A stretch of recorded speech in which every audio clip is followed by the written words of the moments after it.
Gracias, Señor Jesús. Quédate junto a nosotros, amén. Amén. Amén. Si quieren pueden tomar asiento. Y allí en Hechos capítulo 20 vamos a leer desde el versículo 22. Yo lo voy a leer en la nueva versión internacional que van a poner aquí en pantalla, pero no importa la versión que tengan, vamos a leerlo juntos. Y dice: ahora tengan en cuenta que voy a Jerusalén obligado por el Espíritu, sin saber lo que allí me espera. Lo único que sé es que en todas las ciudades el Espíritu Santo me asegura que me esperan prisiones y sufrimientos. Sin embargo, considero que mi vida carece de valor para mí mismo, con tal de que termine mi carrera y lleve a cabo el servicio que me ha encomendado el Señor Jesús, que es el de dar testimonio del Evangelio, de la gracia de Dios. Amén. Amén. Quiero leerles el fragmento de un libro de un hombre llamado Tim Hansel, que me impactó mucho. Se llama El Camino de la Vida. Y dice: al principio veía a Jesús como mi observador, mi juez, llevando cuenta de todas las cosas que yo hacía mal, para saber si merecía el cielo o el infierno cuando muriera. Estaba allí como una especie de presidente. Pero después, cuando encontré a Cristo, parecía como si la vida fuera más bien como montar en bicicleta.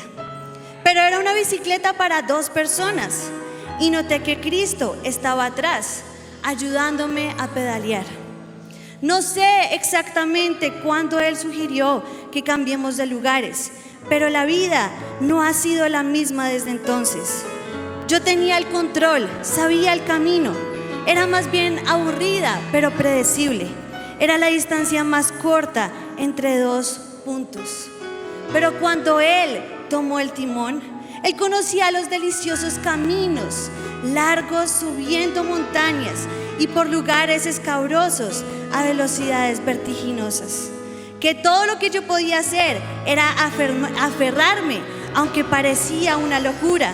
Él decía: pedalea. Yo estaba preocupado y con ansia pregunté: ¿a dónde me llevas?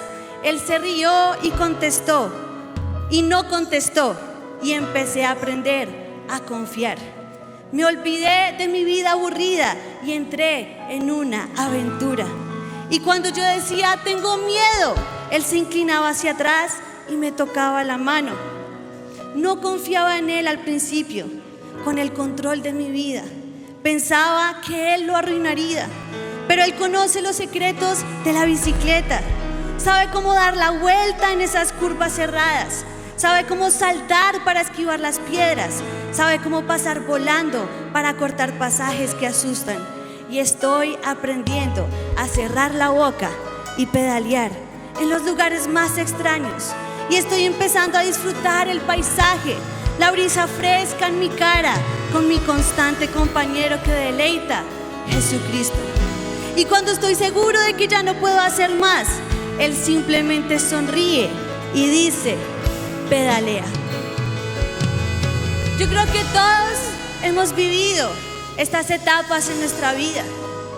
Tal vez antes de recibir al Señor Jesús, hoy en tu corazón veías a Dios de esta manera, como un juez que nos acusa, que solo está observándonos cuando nos vamos a equivocar para ahí condenarnos y mandarnos el castigo. Pero cuando conocemos a Jesús, cuando decidimos que Él sea el Señor y nuestro Salvador, nos damos cuenta que Él está allí para ayudarnos.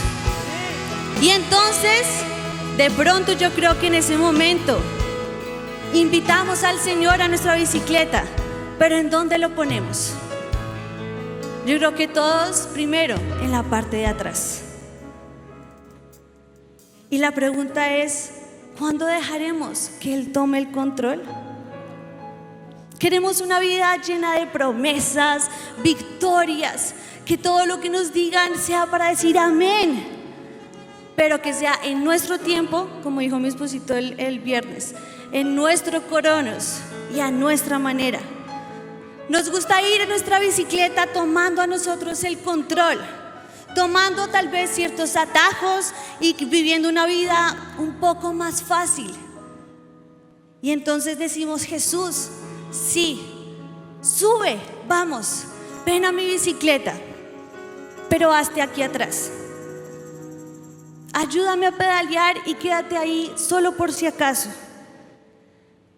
Y queremos correr la carrera y llegar a la meta sin dificultades, sin problemas, sin tropiezos, entre comillas. Y la pregunta es: ¿cuándo dejaremos que Él tome el control? Proverbios dice: el hombre propone y Dios dispone. A cada uno le parece correcto su proceder, pero el Señor juzga los motivos. Pon en manos del Señor todas tus obras y tus proyectos se cumplirán. Toda obra del Señor tiene un propósito. Hasta el malvado fue hecho para el día del desastre. Y en el versículo 25 dice: hay caminos que al hombre le parecen rectos, pero que acaban por ser caminos de muerte. Nosotros tomamos el control de nuestra vida, vamos por ese camino que creemos correcto, pero lo que no sabemos es que vamos camino a muerte. Dice la palabra: pon en manos del Señor todas tus obras y tus proyectos se cumplirán. Es cuando nosotros le damos el control a Jesús que nosotros podemos ver esa victoria en nuestras vidas. Pero sé que tampoco es fácil, y más a todos que nos gusta tener el control de las cosas. Nos parece un poco difícil decir: está bien, Señor Jesús, toma tú el control. Y por eso hay algunas cosas que hoy quiero resaltar, algunas cosas que no nos dejan darle el control total a Jesús de nuestra vida. Podemos ver el primer ejemplo con el pueblo de Israel. Nos ubicamos ya en la parte en la que ellos desobedecen a Dios hasta el punto que tienen que ser deportados a Babilonia. Y queda un pequeño remanente en Jerusalén. Y ese remanente va a Jeremías. Dice que se acercan desde el más pequeño hasta el más grande. Y le dicen: Jeremías, consulta tú al Señor por nosotros. Pregúntale qué debemos hacer. ¿Debemos quedarnos aquí en Jerusalén o debemos irnos a Egipto y escapar allá? Porque temían que Babilonia les pudiera hacer algo a los que se quedaran en Jerusalén. Entonces Jeremías le responde: ya los he oído, voy a rogar al Señor, al Dios de ustedes, tal como me lo han pedido. Les comunicaré todo lo que el Señor me diga y no les ocultaré absolutamente nada. Ellos le dijeron a Jeremías: que el Señor tu Dios sea un testigo fiel y verdadero contra nosotros. Si no actuamos conforme a todo lo que Él nos ordene por medio de ti, sea o no de nuestro agrado, obedeceremos la voz del Señor nuestro Dios, a quien te enviamos a consultar.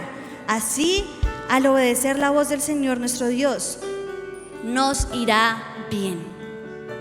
Ellos tenían claro lo que debían hacer: consultar al Señor, saber qué debían hacer. Y si la respuesta fuera de su agrado o no fuera de su agrado, ellos dijeron: vamos a obedecer al Señor, porque si escuchamos su voz, sé que vamos a tener bendición. Entonces Jeremías va, consulta al Señor y 10 días después vuelve con la respuesta. La respuesta fue: quédense aquí en Jerusalén. Si ustedes se quedan en este lugar, yo los voy a plantar, yo voy a tener misericordia de ustedes, yo voy a tener compasión de sus vidas y los de Babilonia no les harán nada malo. Pero si se van a Egipto, la guerra que temen aquí los va a alcanzar en Egipto. ¿Y ellos qué habían dicho? Nos guste o no nos guste, vamos a obedecer al Señor. Y la palabra no les gustó.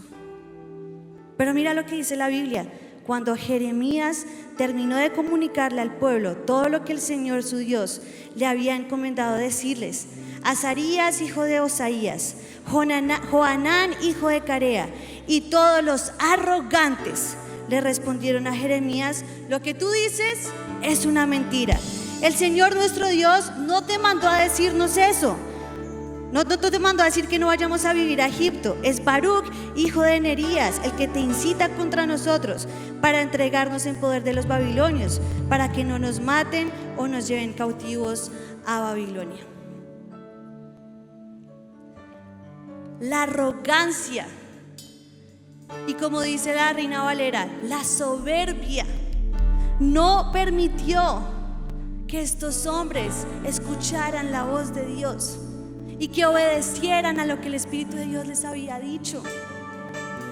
Prefirieron irse a Egipto y allí encontrarse con su desgracia, porque la soberbia y la arrogancia nos incapacita para obedecer la voz de Dios.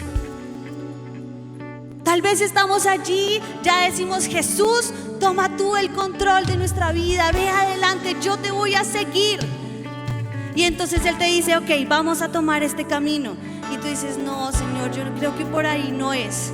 Mejor vete tú atrás otra vez y yo tomo el control. Por la soberbia y la arrogancia de nuestro corazón, no podemos entender lo que Dios quiere para nosotros. Le echamos la culpa a los demás como ellos. Fue Baruc el que te dijo que dijeras eso, y no escuchamos la voz de Dios.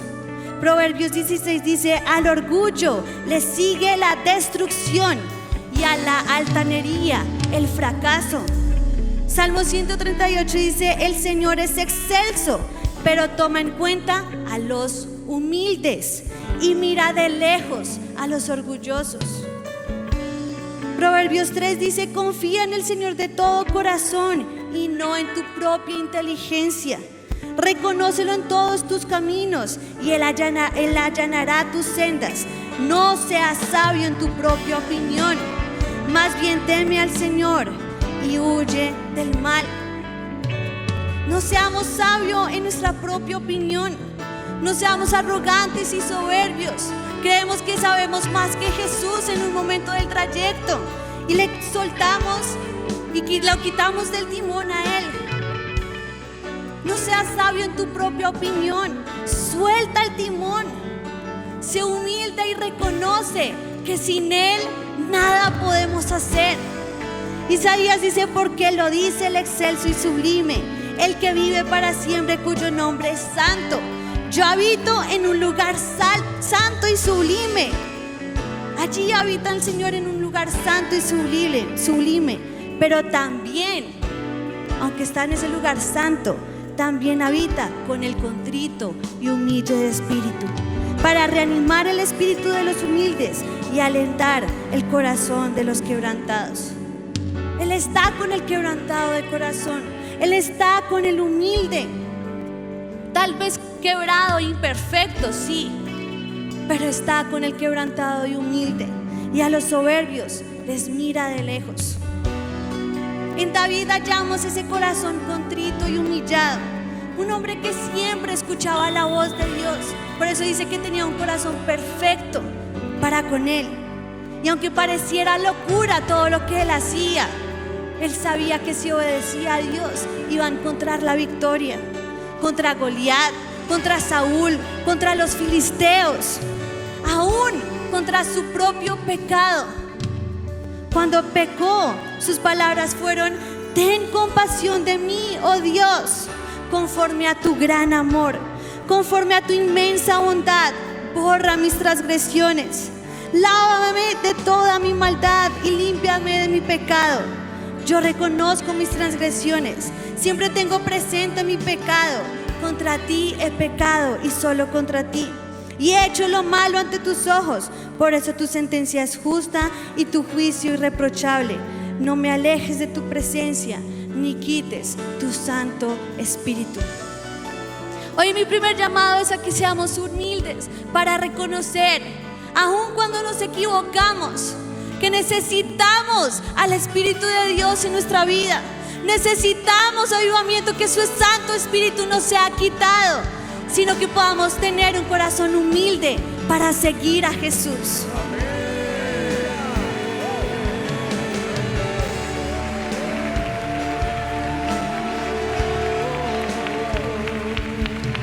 dejemos a un lado nuestra arrogancia y nuestra soberbia y podamos cederle el control a Él.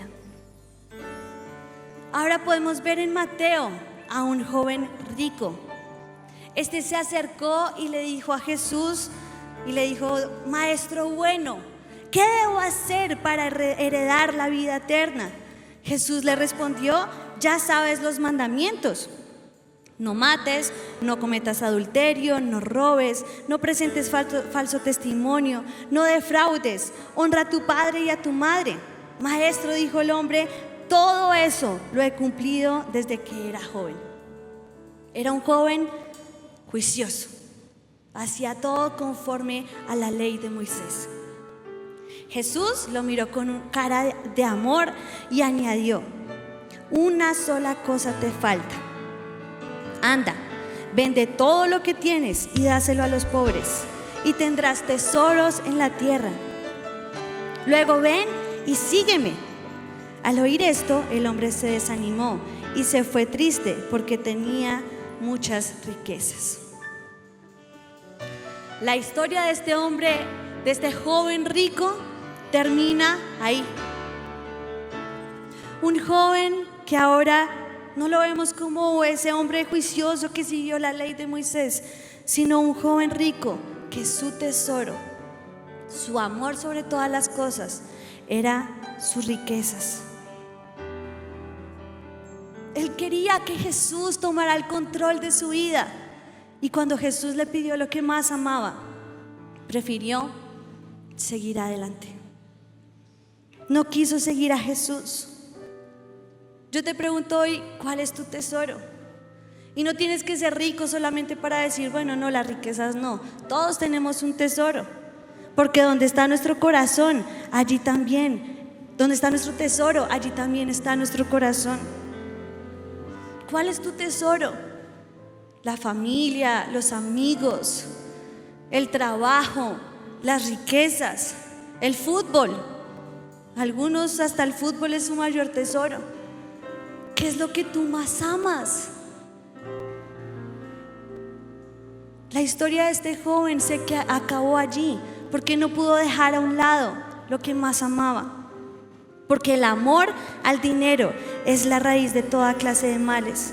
Por codiciarlo, algunos se han desviado de la fe y se han causado muchísimos sinsabores. ¿Cuál es tu tesoro? ¿Qué cosas te ha pedido Jesús para que Él pueda tomar el control? Y tú le has dicho, no, Señor, con eso no puedo. No puedo dejar mi tesoro. Piensa, ¿qué es lo que tú más amas en este momento? Eso es lo que debes entregarle a Jesús para que Él tome el control. Después de que el joven rico habló, los discípulos le dijeron, ¿qué de nosotros que lo hemos dejado todo y te hemos seguido? Comenzó a reclamarle Pedro. Les aseguro, respondió Jesús, que todo el que por mi causa y la del evangelio haya dejado casa, hermanos, hermanas, madre, padre, hijos o terrenos, recibirá 100 veces más ahora en este tiempo. Casas, hermanos, hermanas, madres, hijos y terrenos, aunque con persecuciones, y en la edad venidera la vida eterna. Pero muchos son los primeros, de muchos de los primeros serán últimos, y los últimos primeros. ¿Has dejado tu tesoro por Jesús? Si dejamos nuestro tesoro por Él, es cuando le estamos diciendo, Jesús, toma tú el control. Voy a dejar a un lado todo lo que pueda ser más grande que tú. Y yo hoy tomo la decisión de amarte con todo mi corazón. Que tú seas el más grande tesoro de mi vida. Que tú puedas decirle, Jesús, toma el control, porque no hay nada que ame más en esta tierra que a ti. Tú eres mi mayor tesoro.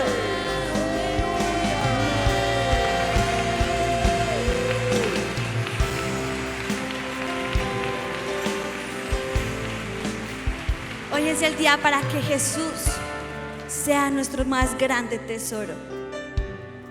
Mi siguiente pregunta es, listo, decimos Jesús, toma tú el control, pero ¿confiamos en Él? ¿Creemos que lo que Él ha dicho sí se va a cumplir? Porque podemos ver el ejemplo con Nazaret. Dice que cuando llegó el sábado comenzó a enseñar en la sinagoga, de donde sacó, comenzó a enseñar Jesús en la sinagoga, y comenzaron a decir: ¿de dónde sacó tales cosas? Decían maravillados muchos de los que oían. ¿Qué sabiduría es esta que se le ha dado? ¿Cómo se explican estos milagros que vienen de su mano? ¿No es acaso el carpintero, el hijo de María y hermano de Jacobo, de José, de Judas y de Simón? ¿No están sus hermanos aquí entre nosotros? Y se escandalizaban a causa de él. Por tanto Jesús les dijo: en todas partes se honra un profeta, menos en su tierra, entre sus familiares y en su propia casa. En efecto, no pudo hacer allí ningún milagro, excepto sanar a unos pocos enfermos al imponerles las manos. Y él se quedó asombrado por la incredulidad de ellos. Jesús recorría los alrededores, enseñando de pueblo en pueblo. Jesús se quedó asombrado de la incredulidad de este pueblo. Nazaret, su hogar, su familia, su casa, ahí está, lo conocían, sabían quién era su madre, su padre, sus hermanos. Y ellos no pudieron creer en Jesús. Les asombró por su incredulidad. ¿Y cuántas veces nos ha pasado a nosotros? Jesús, toma tú el control. Y cuando Él ya lo va a hacer, empezamos: pero ¿será que sí se va a cumplir? ¿Será que los milagros que vemos sí los hace Él? ¿Pero será que, Señor, de verdad, si tú me dices que haga esto, sí lo voy a poder hacer? Y aunque estaban maravillados con todo lo que Jesús había hecho, no pudieron recibirle. Decidieron no creer y le asombraron por su incredulidad. ¿Quiénes somos nosotros, de los que asombran a Jesús por nuestra incredulidad? ¿O podemos ser uno que asombra a Jesús por nuestra fe? Yo quiero ser de los que asombran a Jesús por nuestra fe. Amén.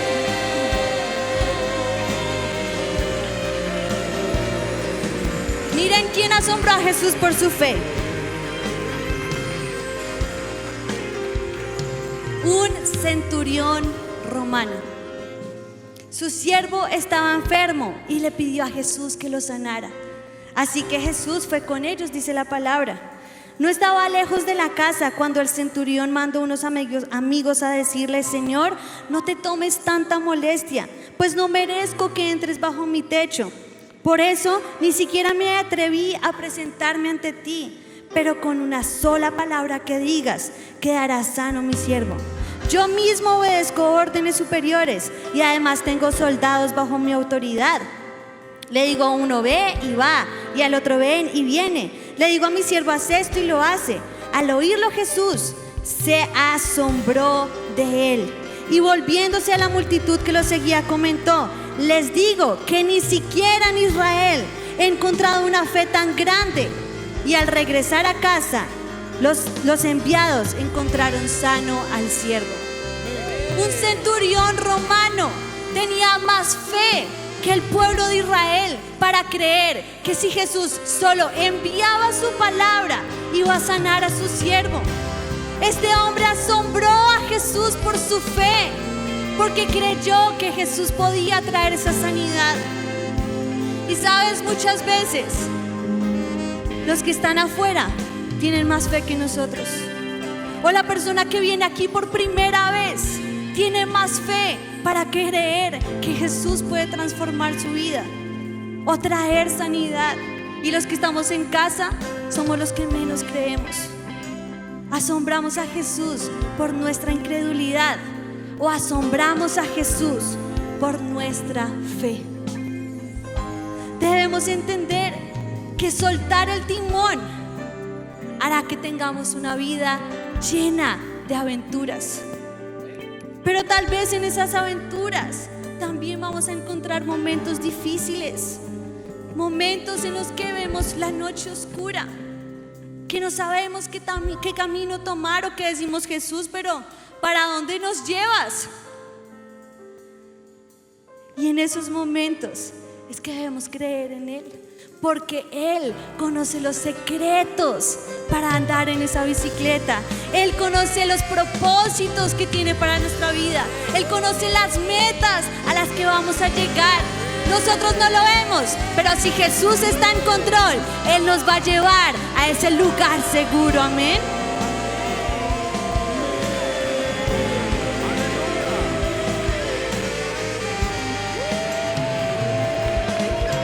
Podemos verlo en la vida de Pablo. El versículo que leímos al comienzo en Hechos. Pablo estaba en Éfeso y fue impulsado por el Espíritu para ir a Jerusalén. De hecho, me encanta cómo dice que fue obligado por el Espíritu a ir a Jerusalén. Tal vez a veces Jesús está al frente y nosotros atrás y decimos: no, Señor, para allá no, pero obligados por Él, vamos. Así sea, obligados. Y Pablo lo hizo. Él sabía que tenía que ir a Jerusalén, pero en Jerusalén no iba a encontrar cosas muy buenas. Dice la palabra que llevaban allí varios días cuando bajó de Judea un profeta llamado Agabo. Este vino a vernos y, tomando el cinturón de Pablo, se ató en él los pies y las manos y dijo: así dice el Señor, así dice el Espíritu Santo, de esta manera atarán los judíos de Jerusalén al dueño de este cinturón y lo entregarán en manos de los gentiles. Al oír esto, los de aquel lugar le rogamos a Pablo que no subiera a Jerusalén. ¿Por qué lloran? Me parten el alma, respondió Pablo. Por el nombre del Señor Jesús estoy dispuesto no solo a ser atado, sino también a morir.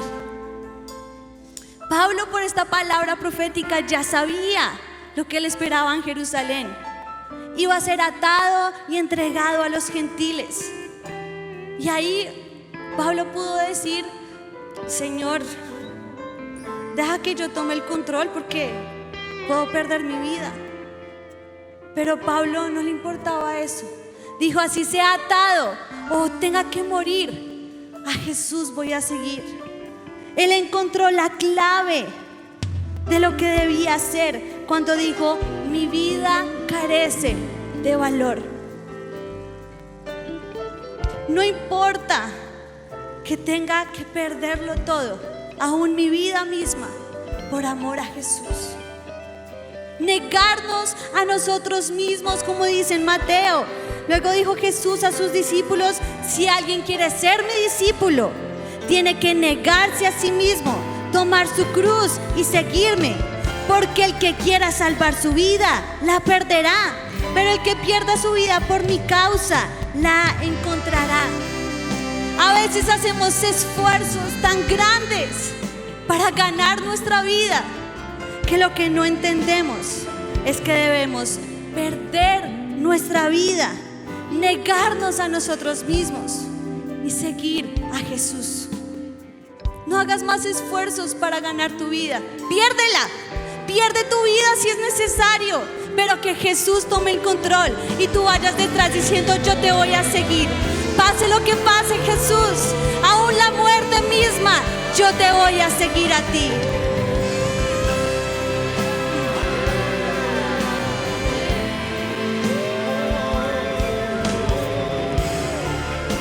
Nuestra carrera es hasta el final. Y va a ser con altos y con bajos, con victorias y derrotas, con alegrías y tristezas, con llanto y con gozo. Pero si seguimos al capitán, todo va a estar en control. Pero mi pregunta es: ¿Jesús sí es el capitán de tu vida? Porque aunque no lo veamos en algunos momentos y pasemos por esa noche oscura, yo te digo, el que lo dijo también lo hará.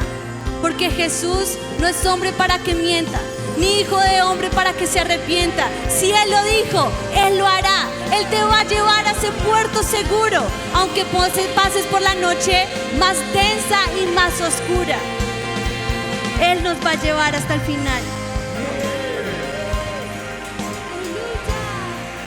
Queremos una vida cristiana que nos digan solo promesas y victorias, pero no siempre es así. Debemos entender que no siempre es fácil. Imagina a Daniel.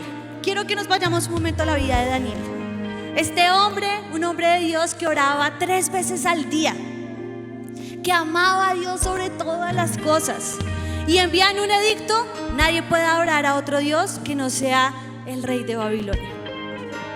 En ese momento Daniel pudo decirle a Jesús: bueno, Señor, yo te amo, pero voy a perder mi vida, así que oraré en secreto, que nadie se dé cuenta para que no me maten. Tú me entiendes, tú sabes que es por amor a ti. Eso no fue lo que hizo Daniel. Él siguió orando al Señor. Y cuando le descubrieron orando, él pudo haber dicho: perdón, sí, no, qué pena, fue una equivocación, y salvar su vida. O aún en la puerta del foso de los leones, viendo a los leones en ese lugar, él pudo haber dicho: Señor, me van a comer, no vas a hacer nada, deja que yo tome el control y mejor me salvo. Pero Daniel no hizo eso. En la puerta del foso de los leones, él sabía que así tuviera que perder su vida, no iba a deshonrar a Dios. Él hasta el final confió en el Señor. De no ser así, no tendríamos en la Biblia la historia de un hombre que fue salvado de los leones, que Dios envió a un ángel para que cerrara la puerta de los leones. ¿Y sabes qué es lo más impresionante? Que donde para Daniel fue el final, aparentemente allí era su final, no lo fue. Fue su más grande victoria.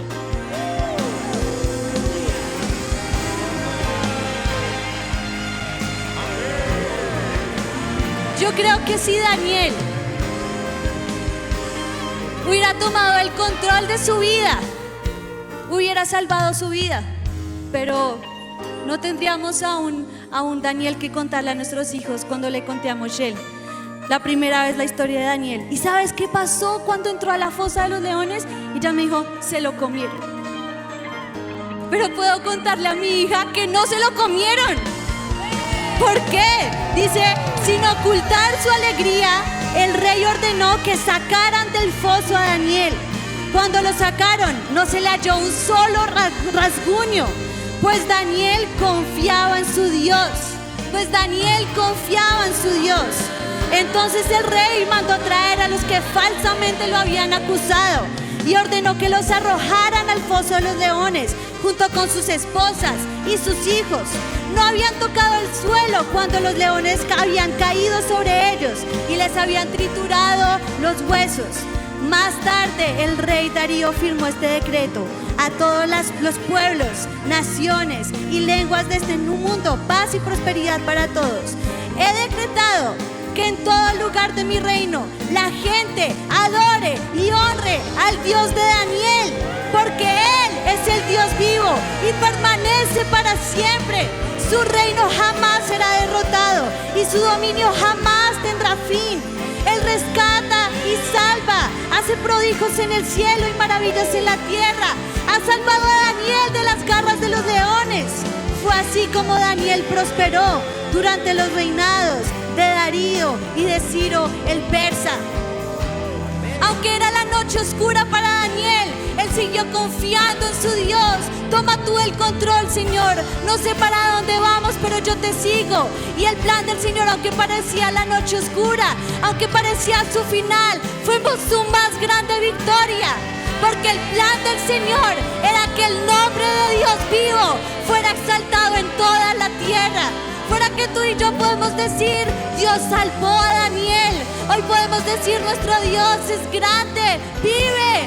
Salvó de las garras a Daniel del foso de los leones. Y en ese tiempo el nombre de Dios fue exaltado. Eso es lo que quiere Jesús con nosotros. Tal vez nuestro plan es pequeño, pero sus planes son para nosotros de bienestar y no de mal. Sus pensamientos son mucho más altos que los nuestros. Eso es lo que Dios quiere para nosotros. Imaginemos ahí a Sadrach, Mesach y Abednego. ¿Qué tal estos tres hombres al ver la imagen y el edicto de postrarse? Hubieran dicho: Señor, nos postramos, pero tú sabes que es porque nos toca. Tú sabes, Señor, que nos toca postrarnos.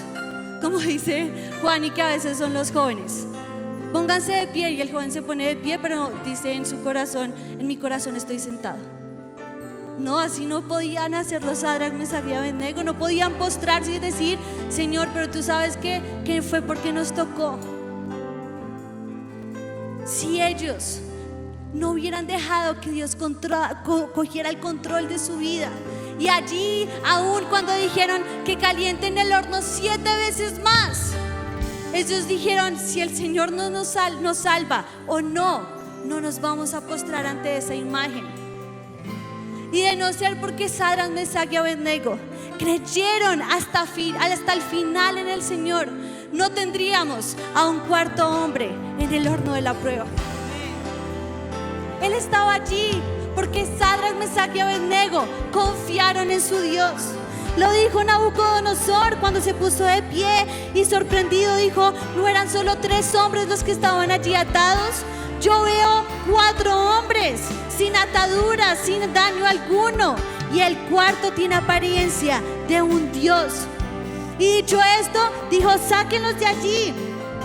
Cuando llegaron, todos se amontonaron, porque dice: sátrapas perfectos, gobernadores, consejeros, se arremolinaron en torno a ellos, y vieron que el fuego no les había causado daño, que ni siquiera tenían olor a humo. Entonces exclamó Nabucodonosor, el mismo que los quería matar: alabado sea el Dios de estos jóvenes, que envió a su ángel y los salvó. Ellos confiaron en él, desafiando la orden real.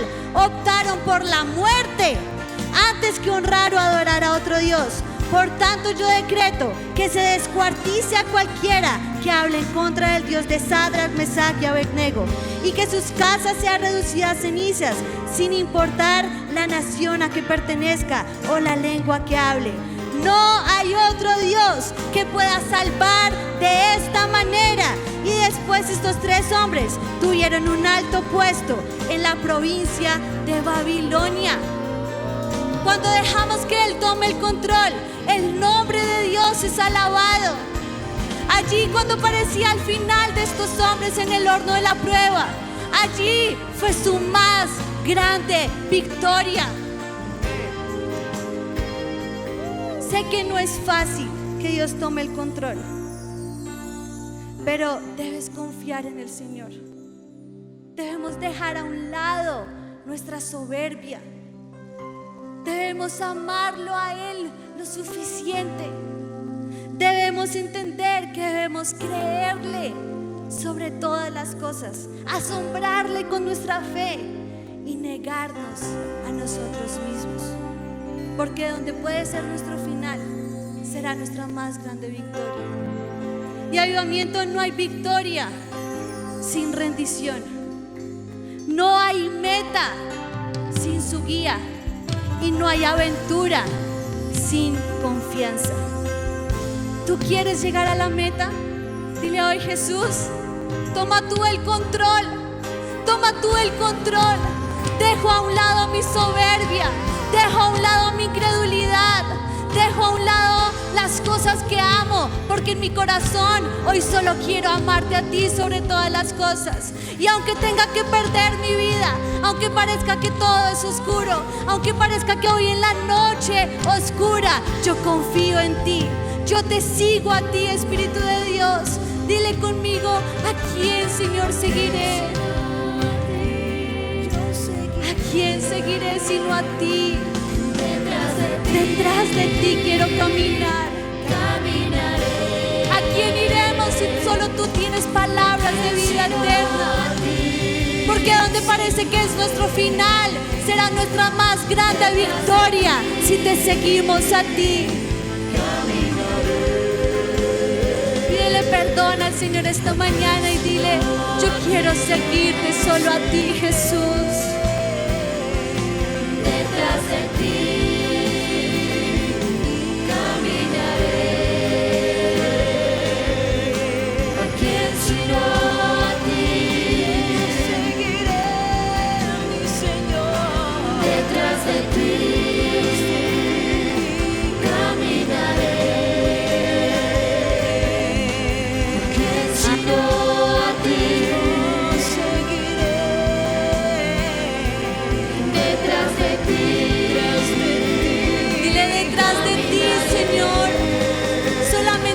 quiero seguirte. Y fui seducido. Me miraste y fui. Dile: mi corazón a ti te daré, Jesús. Mi corazón te daré. Y a ti solo escucharé. Me miraste, mi Señor. Y a ti solo oiré. Dile: te seguiré. Te seguiré Hasta el final. hasta el final, hasta el final del camino. Te seguiré detrás de ti, caminaré. Solo a ti seguiré,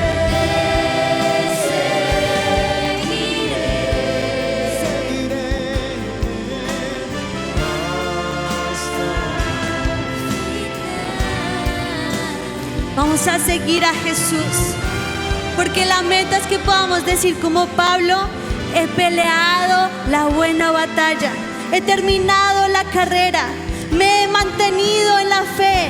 Por lo demás, me espera la corona de justicia que el Señor, el juez justo, me otorgará en aquel día. Y no solo a mí, sino también a todos los que con amor hayan esperado su venida. Sigamos a Jesús hasta el final. Sigamos en esta carrera con Él, tomando el control.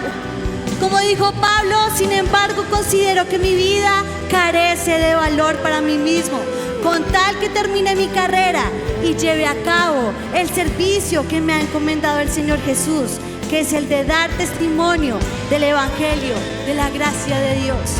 Avivamiento, todos tenemos esa meta que el Señor nos ha encomendado: dar testimonio del Evangelio, de la gracia de Dios. Esa es nuestra meta, dar testimonio de su gracia, de su amor. Y la única manera de hacerlo es dejando que Él tome el control de nuestra vida. Por eso dile: Jesús, te seguiré hasta el final del camino. Yo quiero que tú tomes el control de mi vida. Ya no quiero ir yo más adelante. Dile: Jesús, yo solamente voy a ir atrás y voy a decir: yo voy a pedalear, Señor. Voy a pedalear a donde tú me digas. Voy a ir a seguirte hasta el final del camino. Hoy quiero que empiece mi más grande aventura, Señor. Dile conmigo: Jesús, hoy queremos que empiece nuestra más grande aventura, Señor. Seguirte a ti es nuestro mayor deseo. Perdona nuestra soberbia, nuestra incredulidad. Hoy te amamos a ti sobre todas las cosas, porque donde parezca al final será nuestra más grande victoria. Te seguiré solo a ti, Jesús.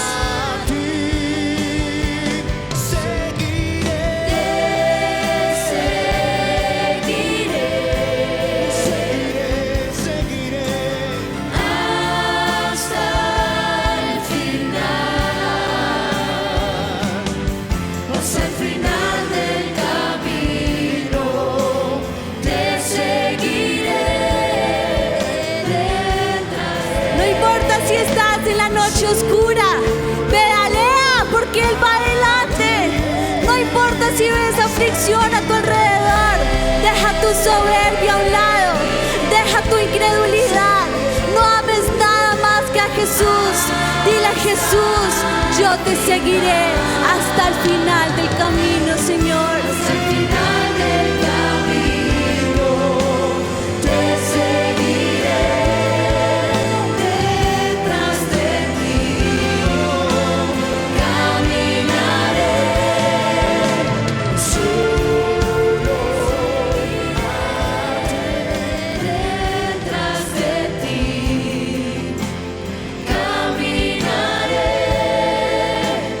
solo a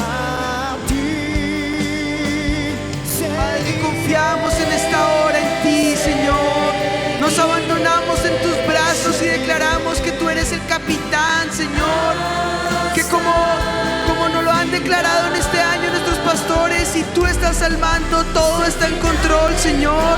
Podremos levantar anclas de todo lo que nos ata al pasado, de todo lo que nos frustra o nos angustia, Señor. Enséñanos a abandonarnos en tus brazos, Señor, y a declarar victoria en medio de esta angustia, Señor. Tú eres nuestro pastor, confiamos en ti, Señor. Ponemos, Señor, nuestra vida delante de ti y declaramos que tú eres el primero y el más especial, el único y el que va delante nuestro, Señor, en el nombre de Jesús. Gracias te damos, Señor. Declaramos victoria en el nombre de Jesús. Amén y amén. Dale fuerte ese aplauso a mi Jesús Avivamiento. Declara este tiempo de bendición sobre tu vida y declara que esta es tu más grande aventura. Que Él sea el capitán. Amén. Dale fuerte ese aplauso a mi Jesús.